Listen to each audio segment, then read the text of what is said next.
Everybody, welcome. I'm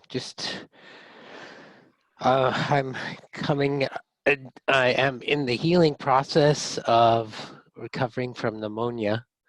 So if I cough today, it's going to sound like I've been smoking for a while. Luckily, I'm not contagious and you can't catch me because you're on the other side of the screen. So I'm going to share my screen. Um, let's see.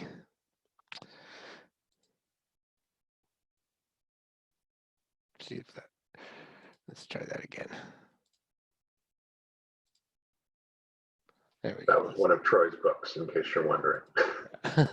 Okay, let's try that again. Okay. All right.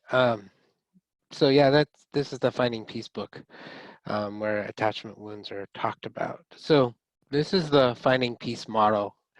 Um, when we look at the very outside of this circle, it's the mutated emotions, and I talk about how mutated emotions are.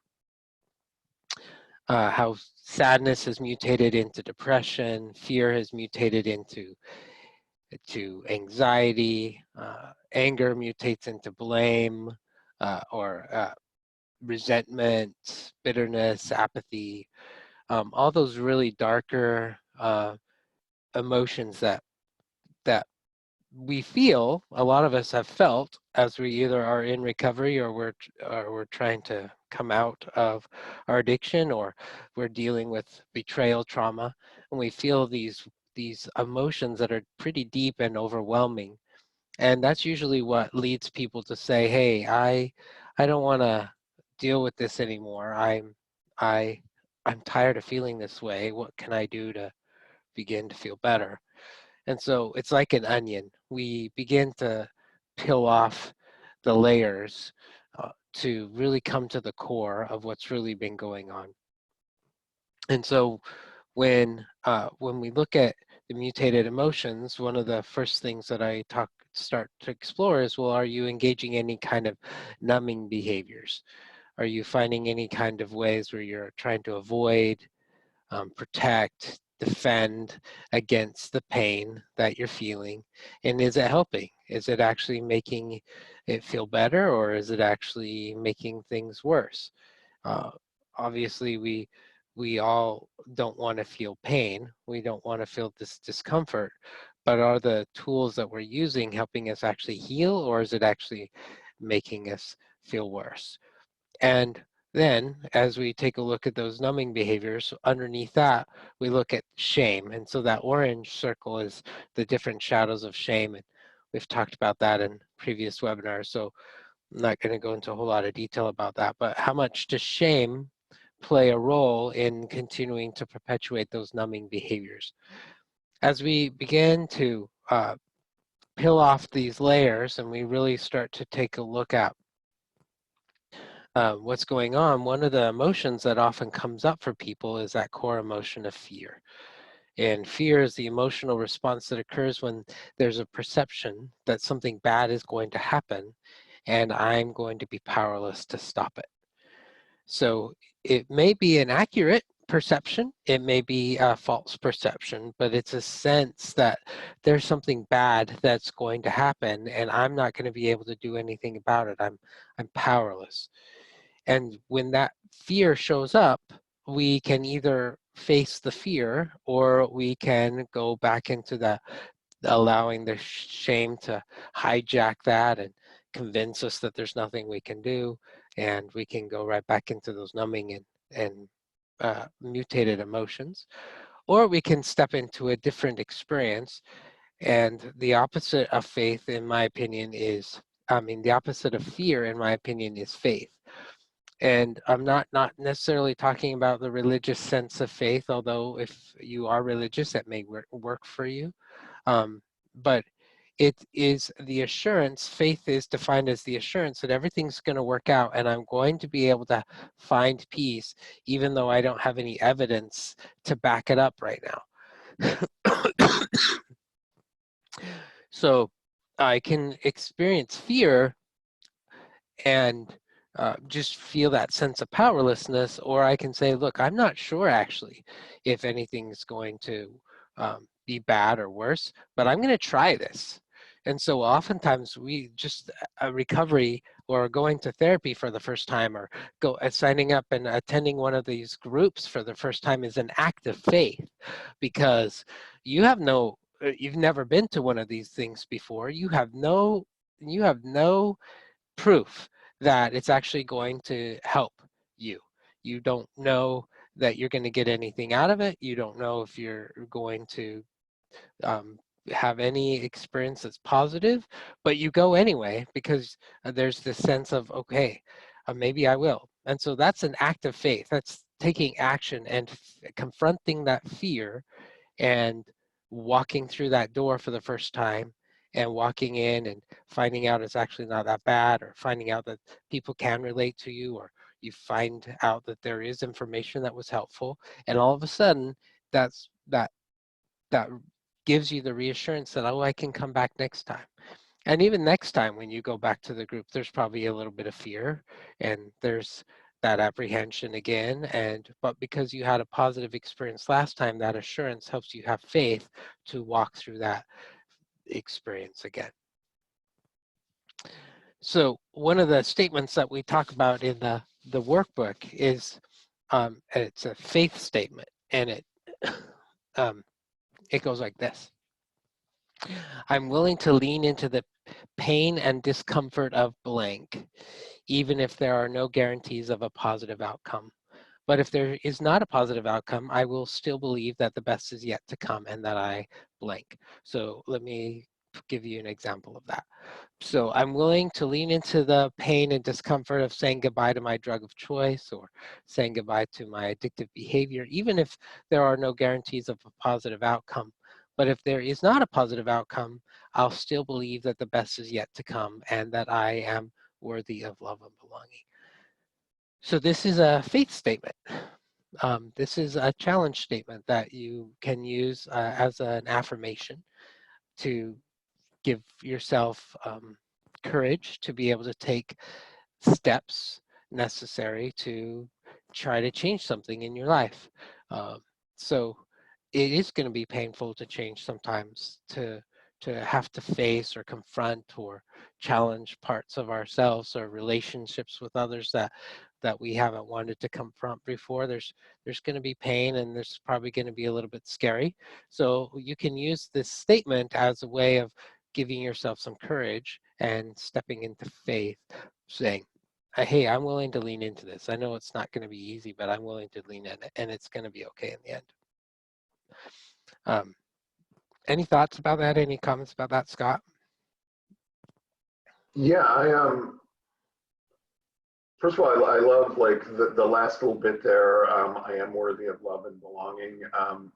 I'm a big believer in affirmations, despite, being of the age where I saw Stuart Smalley every week on Saturday Night Live. I'm good enough, I'm smart enough, and darn it, people like me. Right.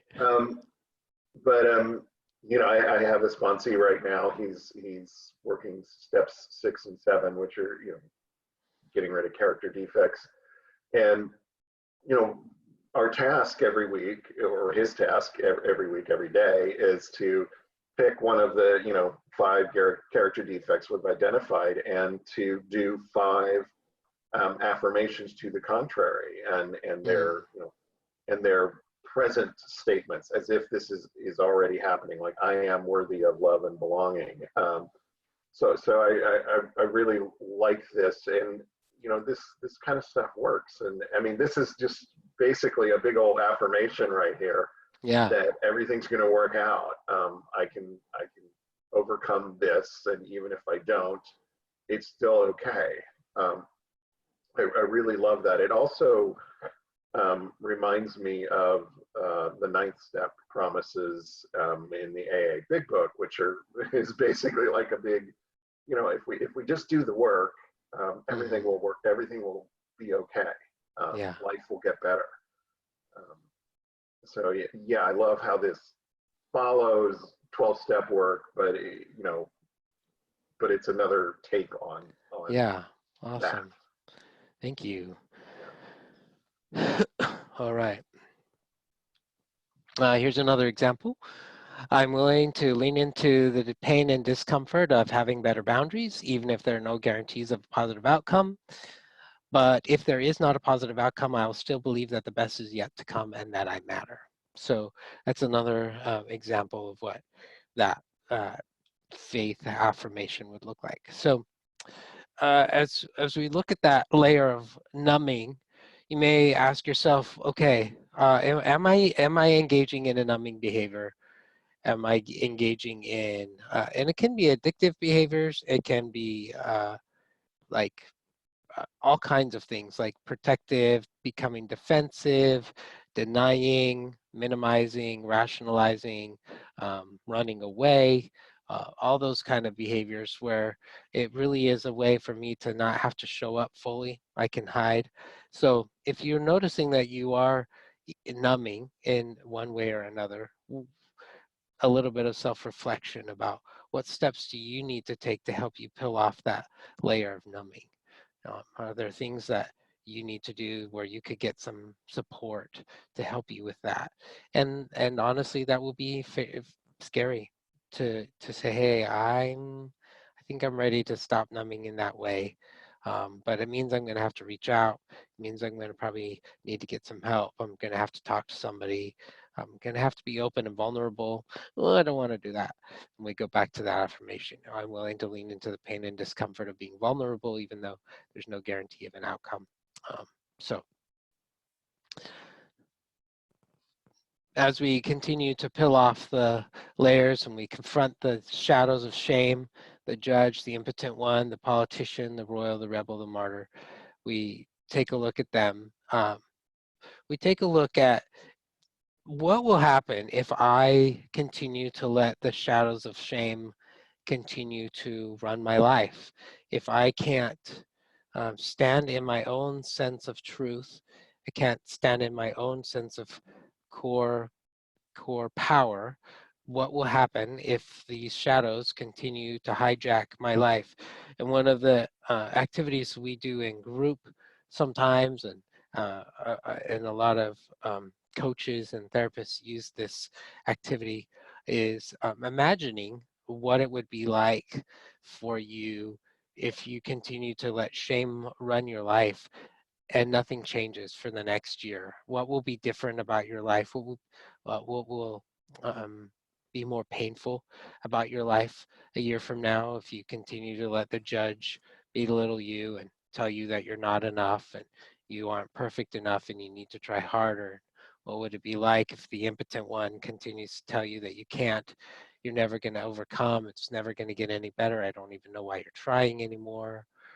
What would your life be like if those shadows of shame continue to haunt you a year from now? And oftentimes when we do this, we have them do this as a guided meditation, and then at the end we will have them journal a little bit about, okay, 1 year from now, this is what it will be like. 5 years from now, if I really don't do anything about these shadows of shame, what will my life be like 5 years from now? Uh, what will my relationships be like? What will my financial status be like? What will my recovery be like?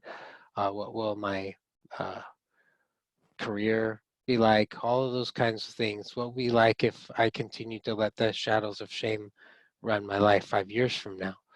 10 years from now, what will my life be like? A lot of times when I'm working with people who are struggling with addiction, they don't usually, I see themselves lasting longer than 10 years. They either see themselves dead or they've committed suicide, or they're just so sick and broken that they just don't see themselves lasting longer than 10 years. But if you did, and your shadows of shame continue to hijack your life, what would your life be like 20 years from now? um, how much pain and discomfort would you be experiencing? It's actually a really painful exercise to do, but it's a way of being able to really make us take a look at, you know what, I don't want that. That is not the future that I'm wanting to have in my life. I don't want the shadows of shame to continue to hijack my life anymore. I got to do something to be able to stand in my own power and not let shame run my life. Have you ever done anything like that, Scott? No, but I'm doing it in my head right now. I mean, I'm laughing, but it's, um, I was like lonely, lonelier, completely alone, miserable, angry, afraid. It's just like and I had 20 plus years of active addiction. I know what it looks like. Yeah, Um, and I also know that my addiction, it didn't die. It's in there doing push-ups, waiting. right.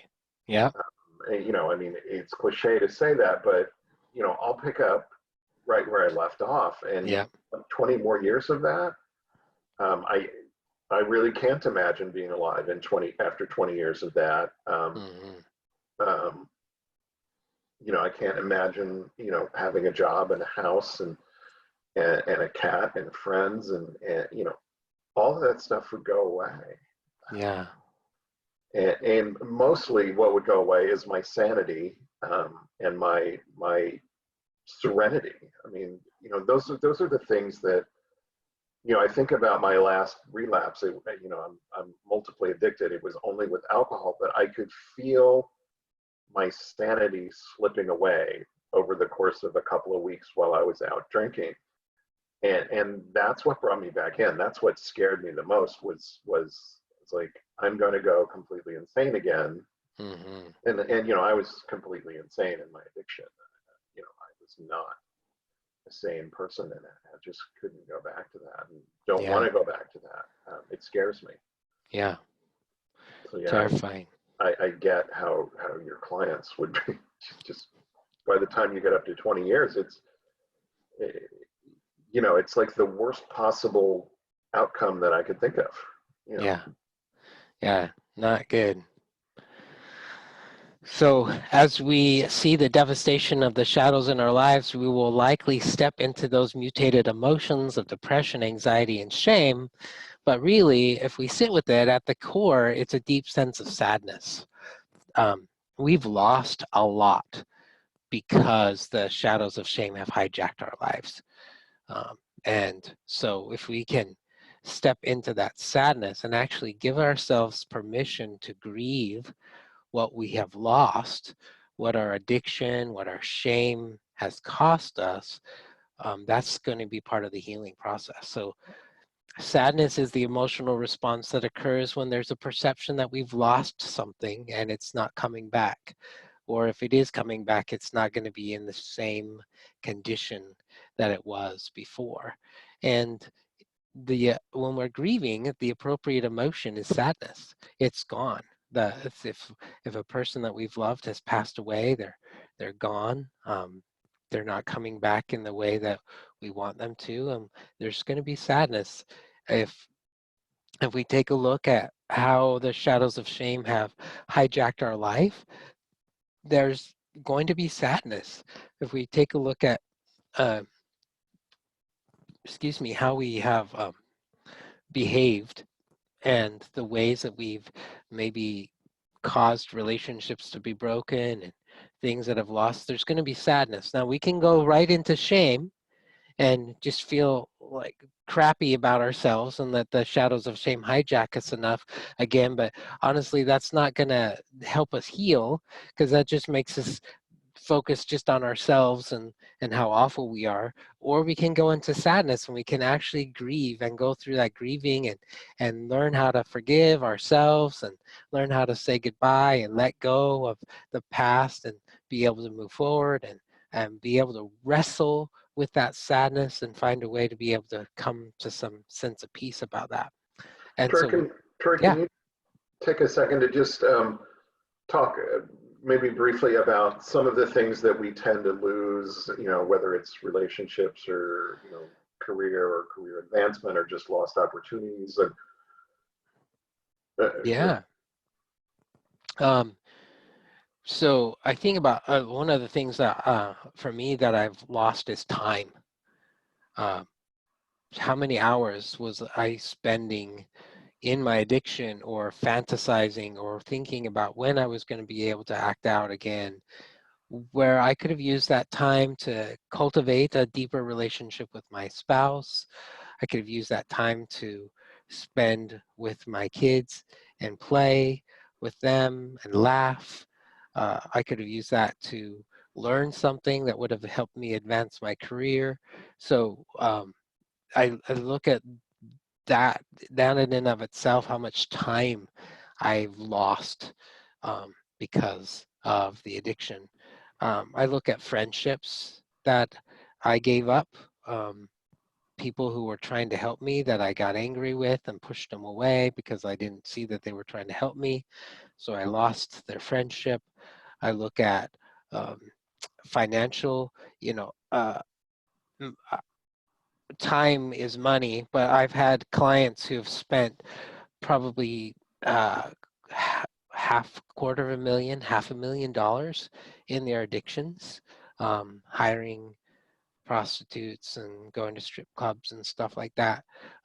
So money, like I never had that kind of money, so I never lost that. But I've had clients who've lost massive amounts of money because of their addiction.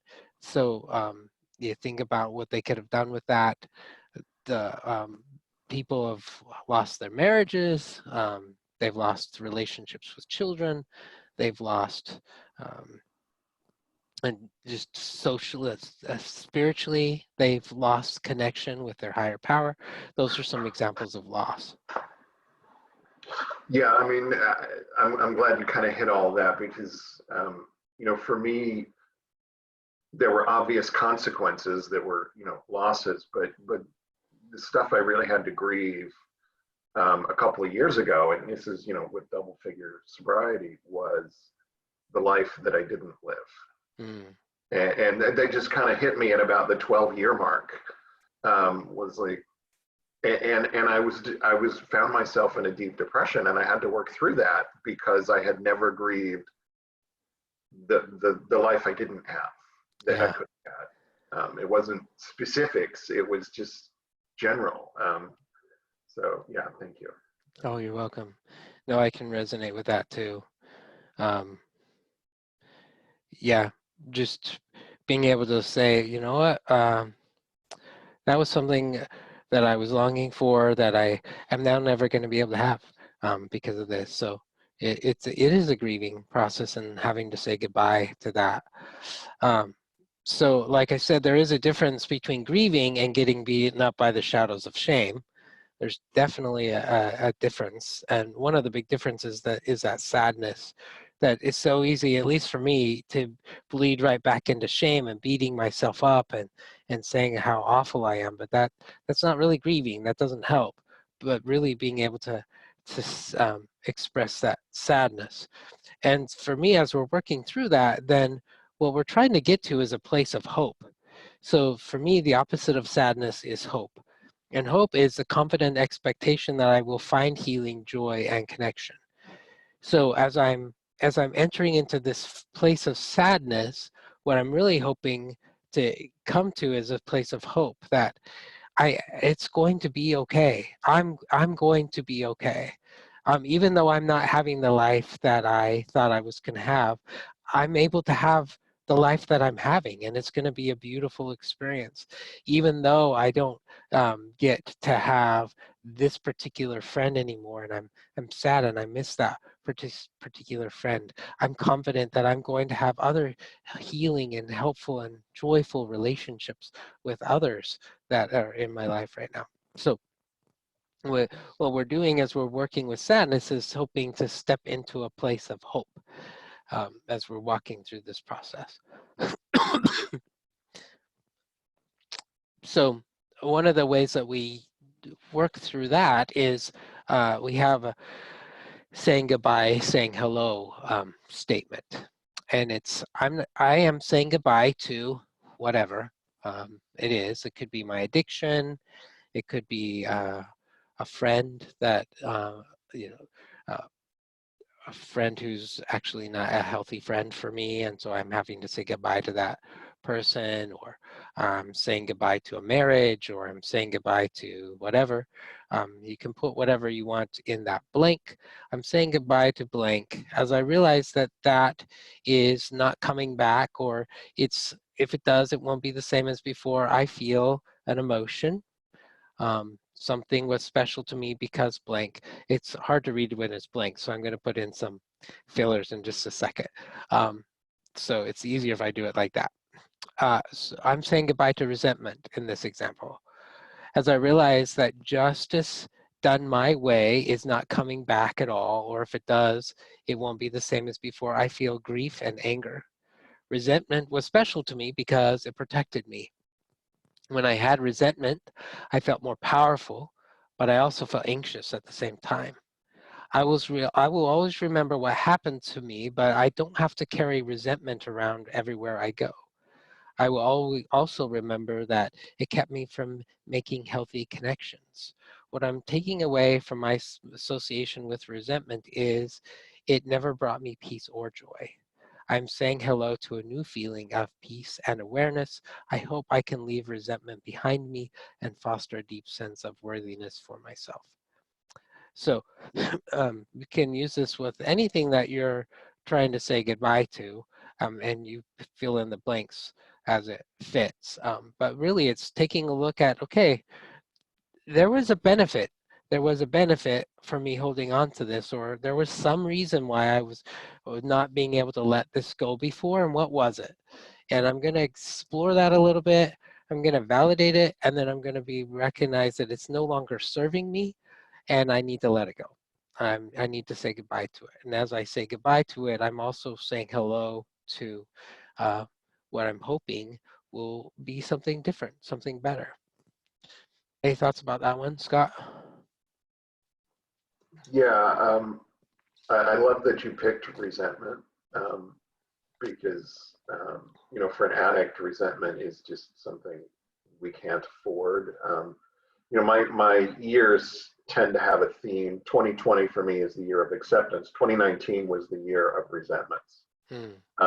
And I had worked through all my big resentments, family, mother, institutions, but what I hadn't gotten rid of was yeah, little resentments from back in the day.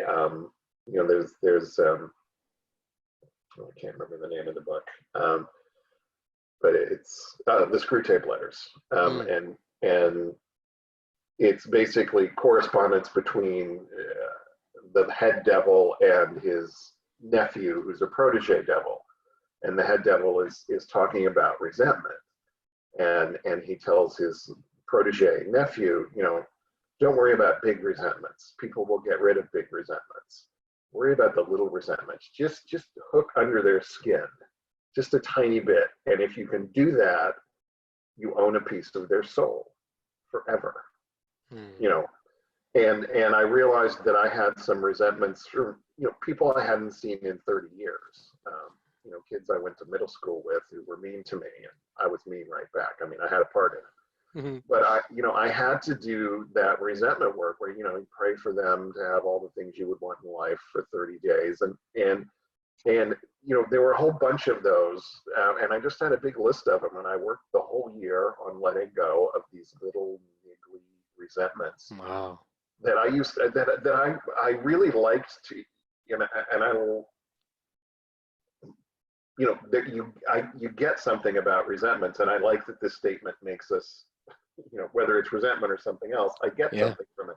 I would take these out and like fondle them and play with them and water them and feed them a little bit, and have an argument, driving down the street in my car with somebody who's 2,000 miles away that I haven't seen in 30 years, who has Me no too. idea I'm pissed off at them.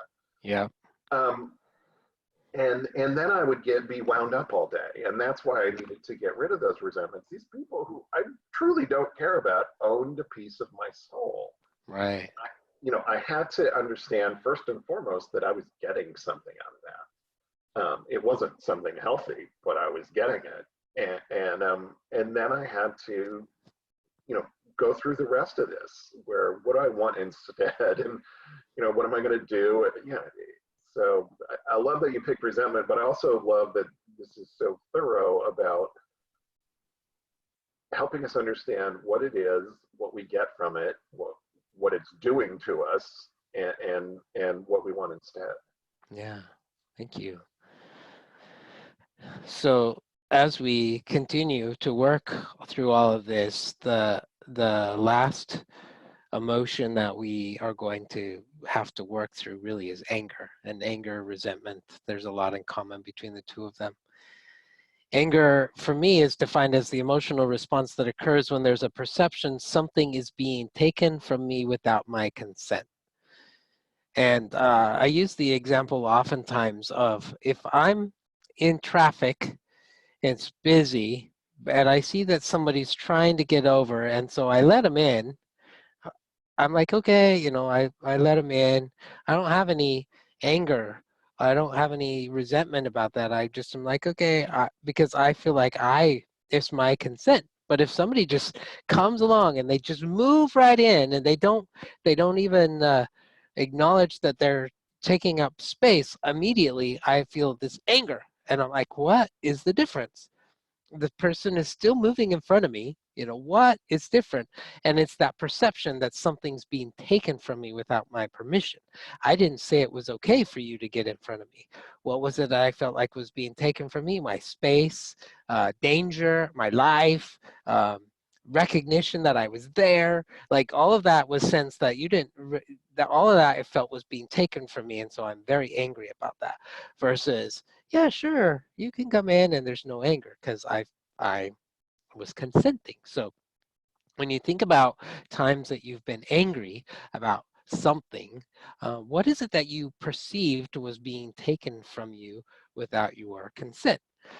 Um, I don't remember what that was for.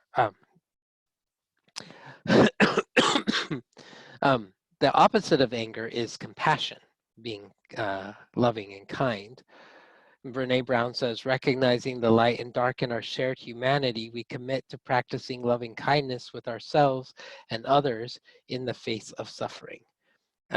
So if I am able to challenge and I am able to figure out what is it that I sense is being taken from me without my permission, I then can actually challenge that and say, well, is it actually being taken from me without my permission? Is it really?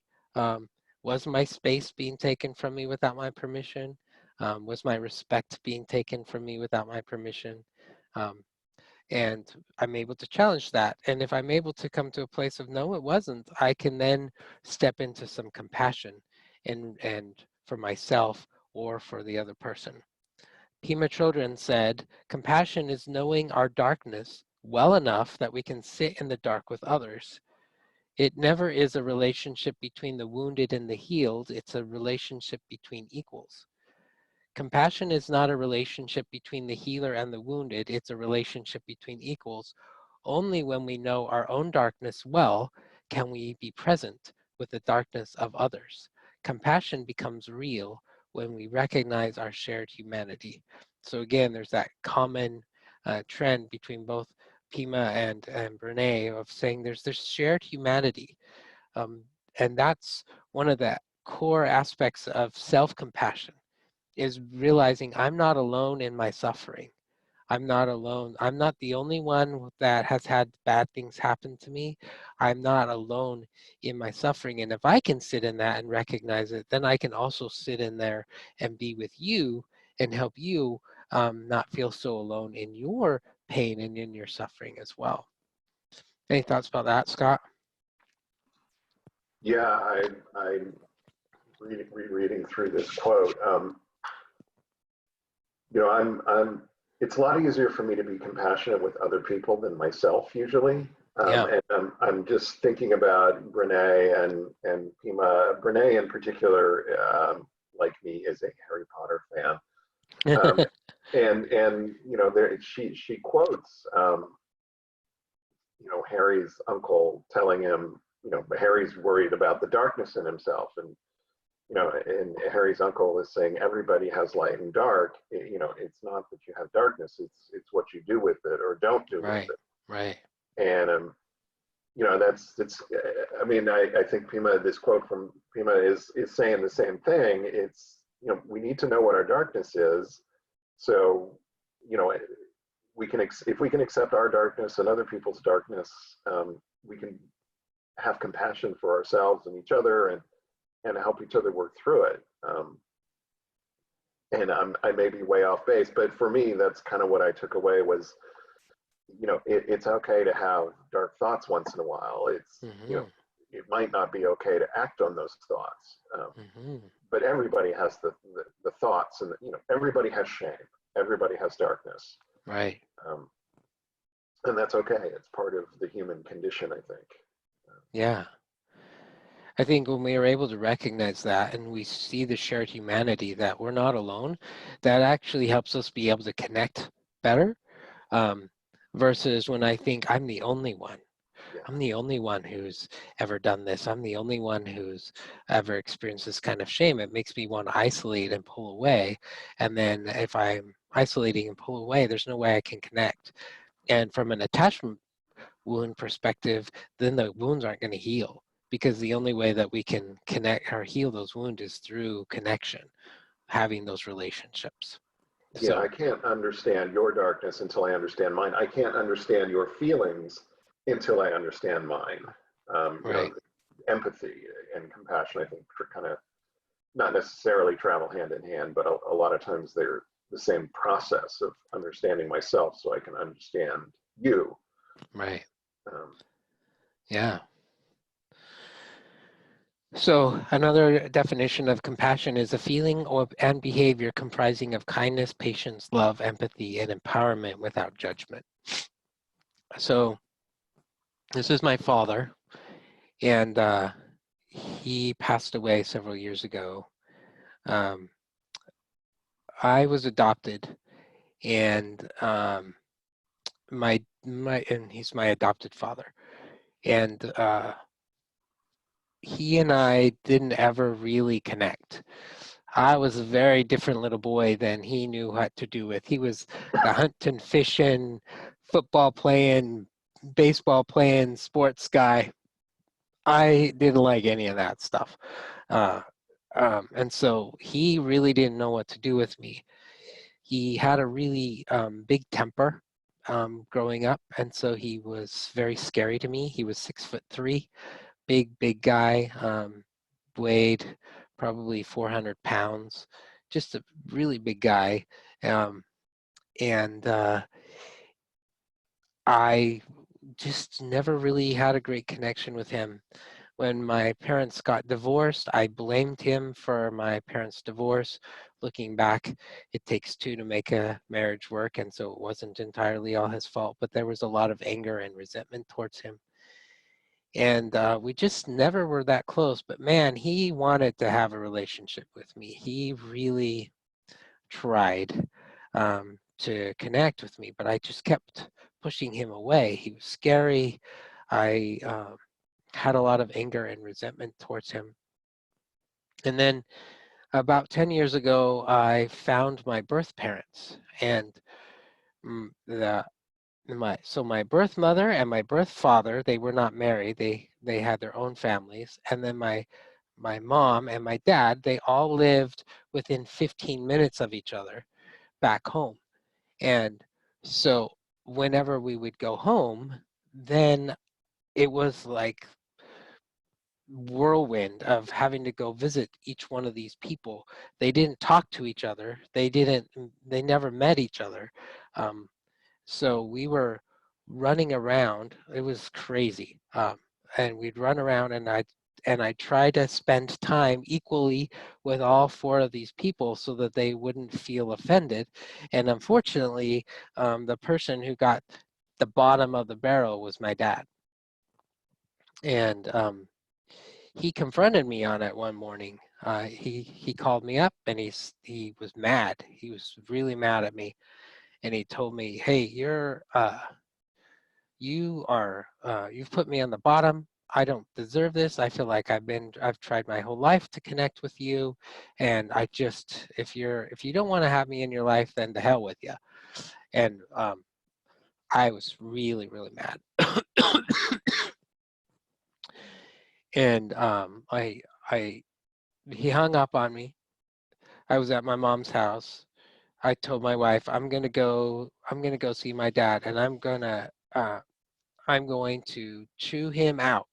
I'm gonna let him know all the things that he has done to me, all the ways that he's hurt me. I'm gonna let him know just what kind of a crappy dad he was, and how many mistakes he's made with me, and why we're not connected. And I was so mad. So I got in my car and I'm driving, and it's about 20 minutes from my mom's house to his house, and I'm just rehearsing everything I'm gonna say.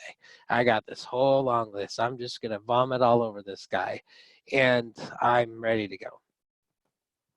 I walk into his house. My dad, by that time, had diabetes. His right leg had been amputated, so he wasn't mobile. He was in a hospital bed. He couldn't really move. His wife was in a hospital bed in the other room. She wasn't mobile either. She had her own health problems. And so I just had to walk into the house, and I went in, and I'm going to tell my dad what a horrible dad he was. And I walked in there, and all of a sudden, I saw this man that I had never really recognized before. Here's this man, 60 something years old, completely broken, not living the life that he wanted to live. His health was horrible. He was unhappy. He was lonely. He was hurting. He had all the attachment wounds that we've been talking about, many of them of which I didn't really understand. But in that moment, like, all the anger just fell out from me.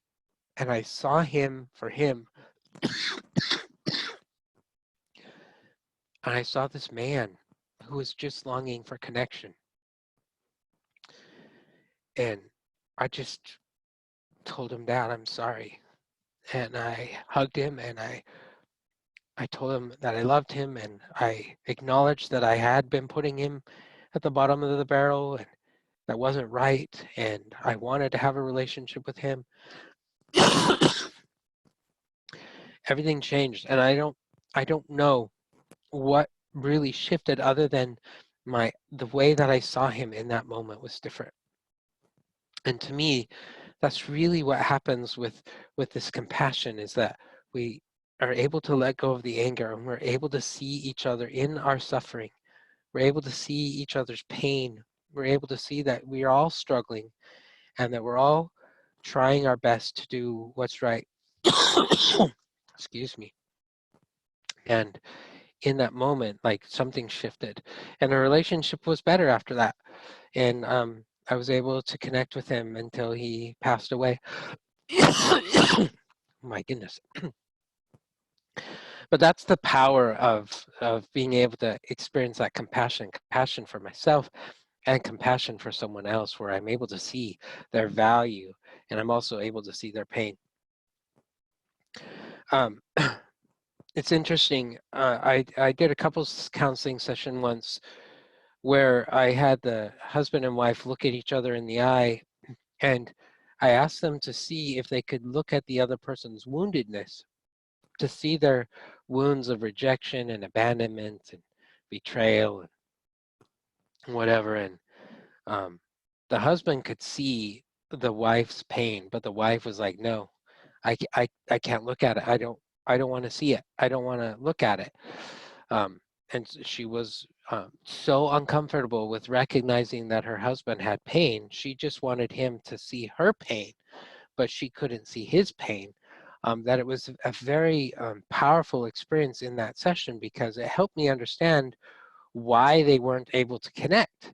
They weren't able to have, she wasn't able to have compassion for him because she couldn't see his wounds.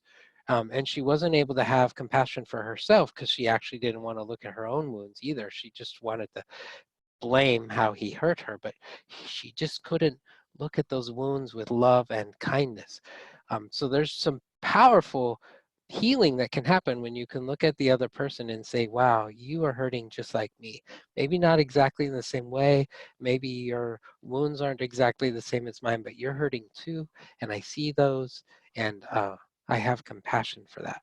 It doesn't mean that I have to tolerate misbehavior. It doesn't mean that I don't have boundaries. It doesn't mean that I can't have the things that I need to do to protect myself, but it means that I can see you for you without anger and resentment. And to me, that goes a long way in helping us be able to experience greater peace. Any thoughts about that?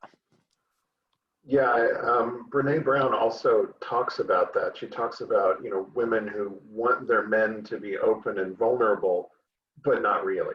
Right.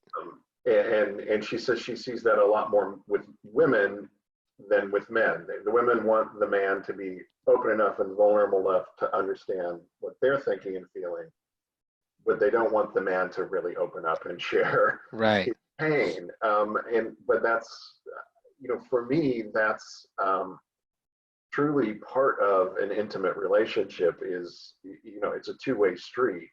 Um, so, I mean, do you see that more with women? Do you see that more with, and what do you do to overcome that, or can you? I think that with Brene, when she's talking about that, what she's saying is, I need, I need you to be strong. The woman is saying, I need you to be strong. You can't have any weakness.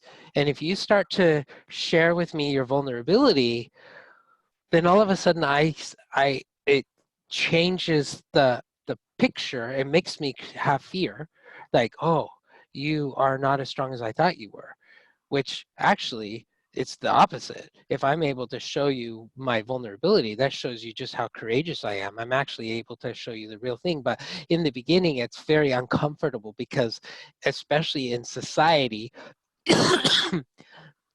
men are taught not to do that. Right? We've been taught don't have any emotions, don't share them, don't show softness, any of that stuff. And so there's a fear at the beginning when they say, yeah, I really want you to open up. But when they do, it's like, whoa, wait, there's some depth there that I didn't see. And what does that mean for me? So I think it's some fear. Um, but you can work through that, and that's where that connection comes. Yeah, thank you for that clarification. I just want to acknowledge in the chat feature, a couple people have thanked you for sharing such a personal story about you and your Oh, you're welcome. Thank you. and I'll echo that. It was a beautiful story. Thank you. So we'll get to, if there's questions, we'll get to them in a second.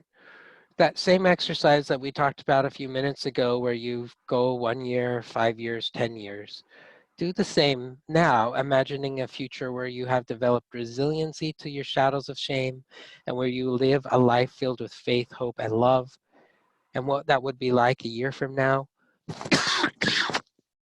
5 years from now, 10 years from now, and 20 years from now. And just imagine what that would be like to live in that place of peace. And so, um, let me stop sharing. But just imagine what your life would be like if you were able to live in that place of love and hope and faith every day, and how much peace there would be. So,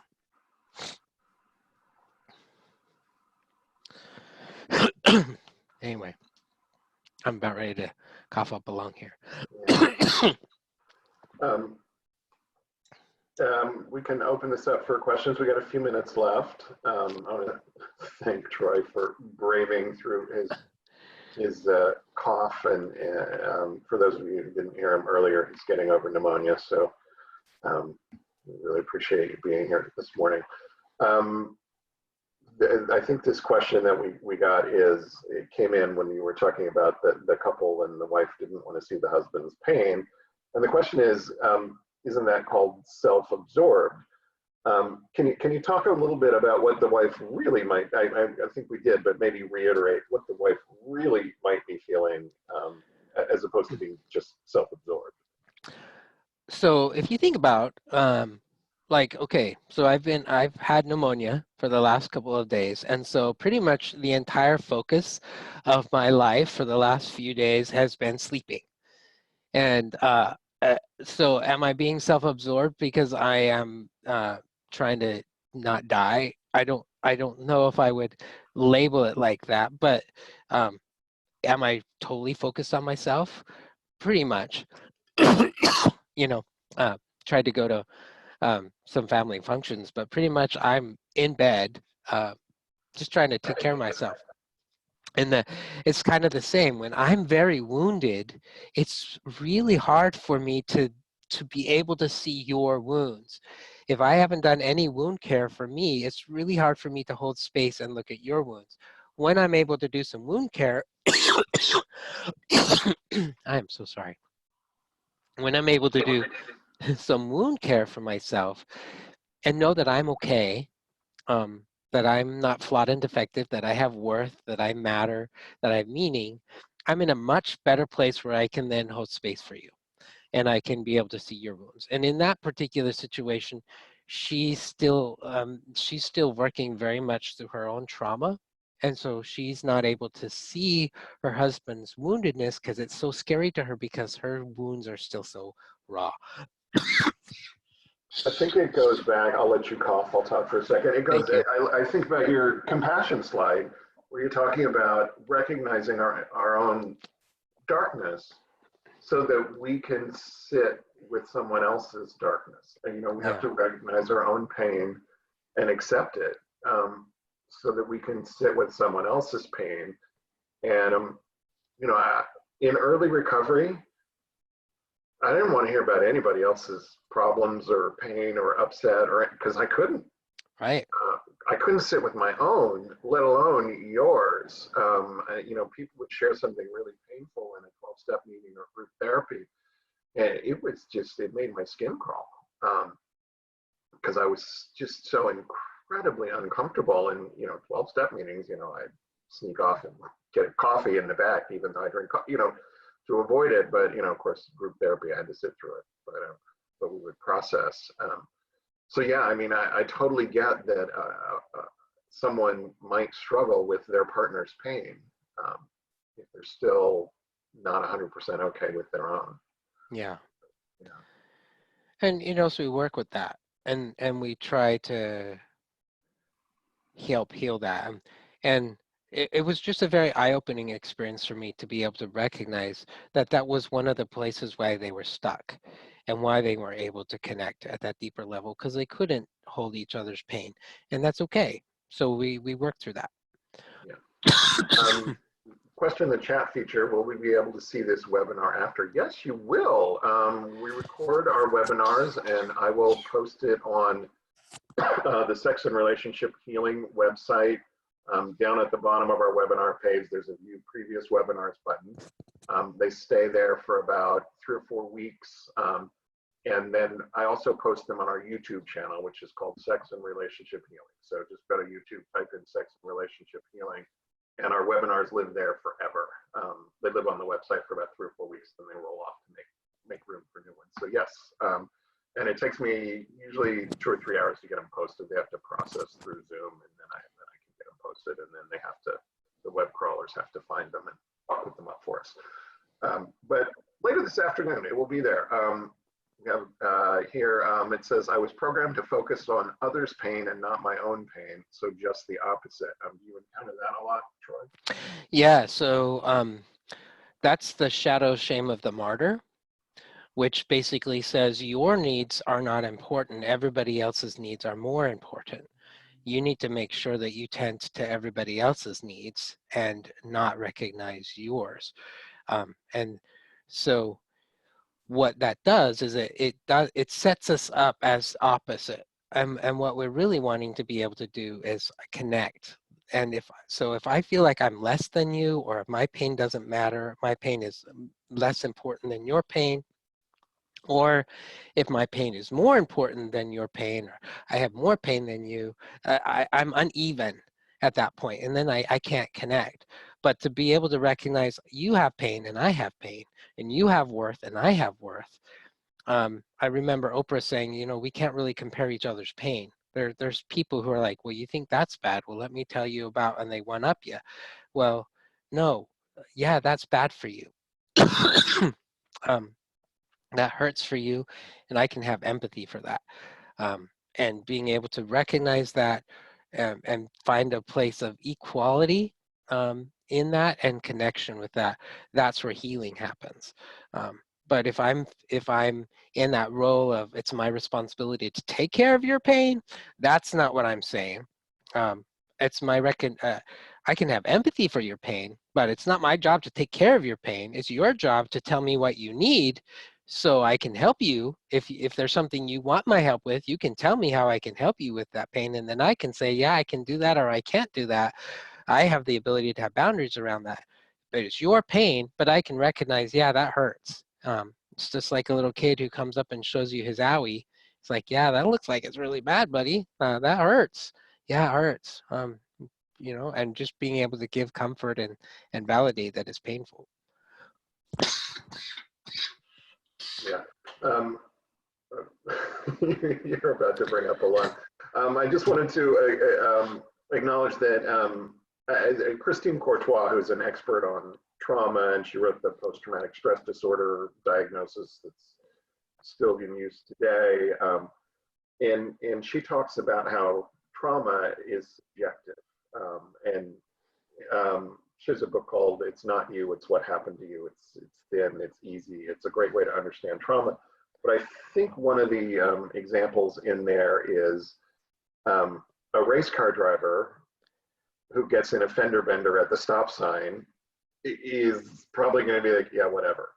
But a new mother with her baby in the back seat who gets into a 5-mile-an-hour fender bender at the stop sign is going to freak out, Right. and going to carry that with her, and is going to be scared to get in the car, you know, because it's just subjective. You know, Joey Logano has a wreck every other week going 200 miles an hour. If the new mom has her baby in the car, you know, it's a big difference.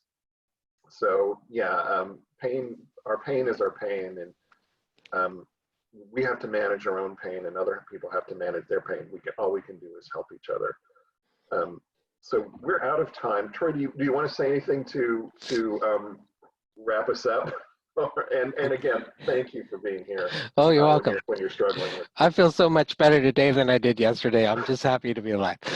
So thanks for spending time with me this morning, and I hope it was helpful. So yeah, I know I got a lot out of it. So thank you everybody for being here.